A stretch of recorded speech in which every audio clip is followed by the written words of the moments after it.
The biker leader leaned in even closer, his breath stinking of beer and tobacco. "What, you scared to fight back?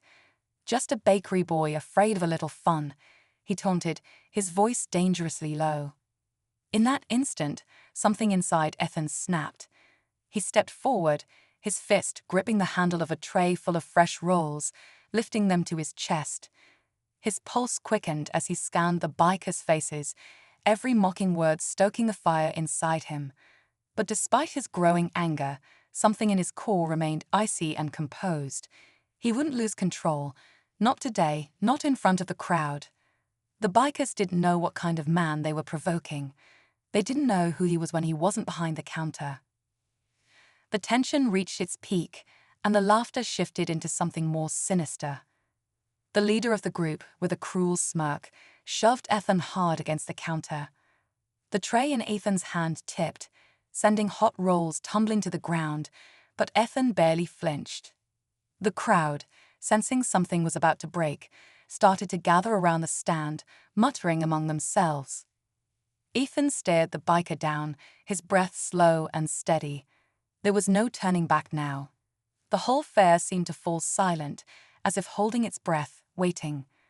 Just as the air thickened with anticipation, a sudden, loud voice cut through the tension, halting everything. "Hey!" The crowd parted slightly, revealing a man approaching the bakery stall, a sheriff, no doubt, from the way he carried himself. His badge gleamed under the harsh light, and his posture exuded authority. He had seen enough and had no intention of letting this escalate further. But the bikers weren't backing down. Instead, their leader flashed a quick, arrogant smile at the sheriff. "Just having some fun with the bakery kid," he sneered, clearly dismissing any threat of authority. "Nothing to worry about." Ethan's heart raced, but he didn't look away. Something about the sheriff's arrival set his nerves on edge. As if the world was watching them now. The tension in the air didn't ease with the law's presence. If anything, it sharpened, and Ethan could feel the weight of every eye in the crowd on him. Then, with a surprising twist, the sheriff stepped closer to the bikers, locking eyes with their leader, who still hadn't let go of his mocking grin. "The fun's over," the sheriff said, his voice low but firm. For a brief, breathless moment, the crowd waited.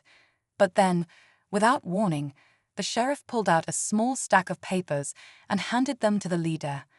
The biker's smile faded, his face darkening in disbelief.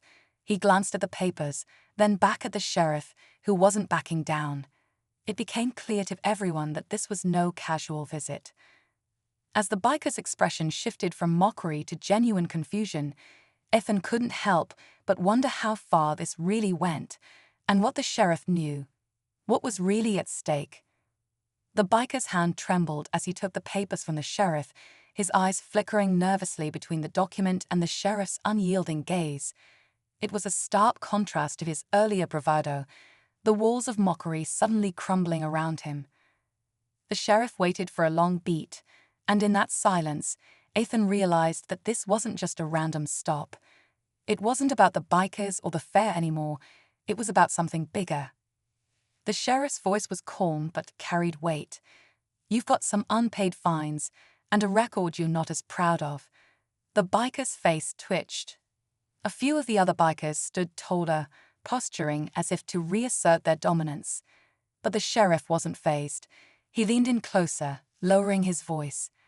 "And a lot of people in town have had enough of your fun," he added. The words hung in the air like a punch waiting to land. Ethan saw it, the subtle shift in the crowd's energy. The onlookers, who had been silent spectators, began to murmur among themselves.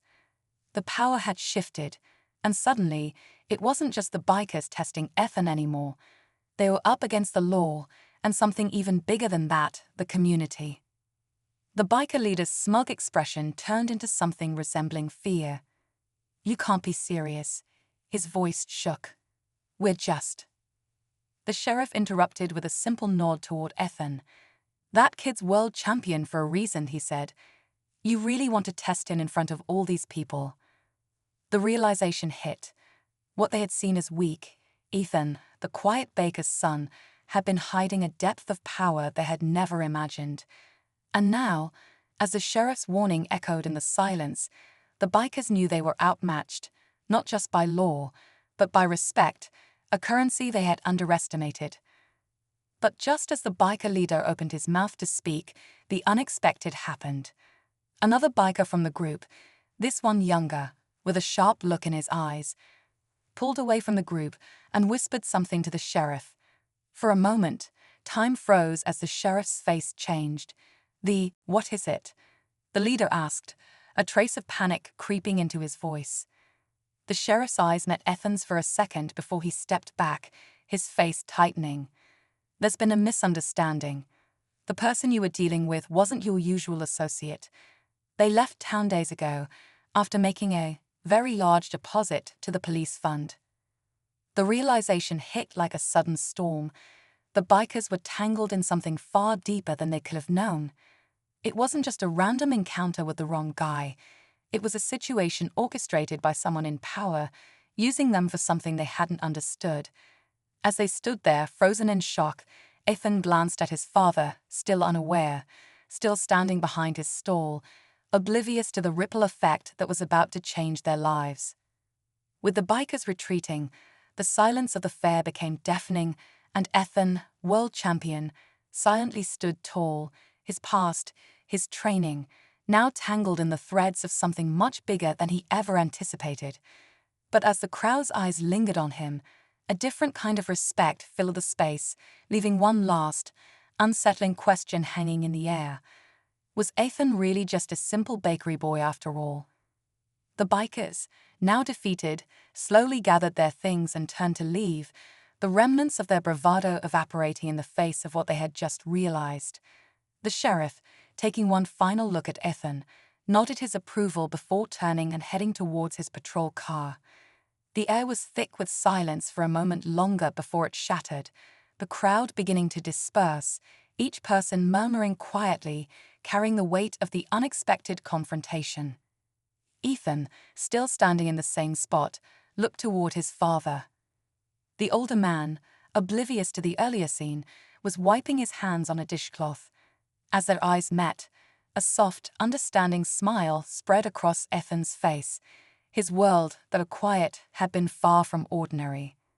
That night, as the bakery closed and the last of the fairgoers wandered home, Ethan thought about how quickly life could change. It was a reminder that sometimes strength doesn't come from what you show, it comes from what you hold inside.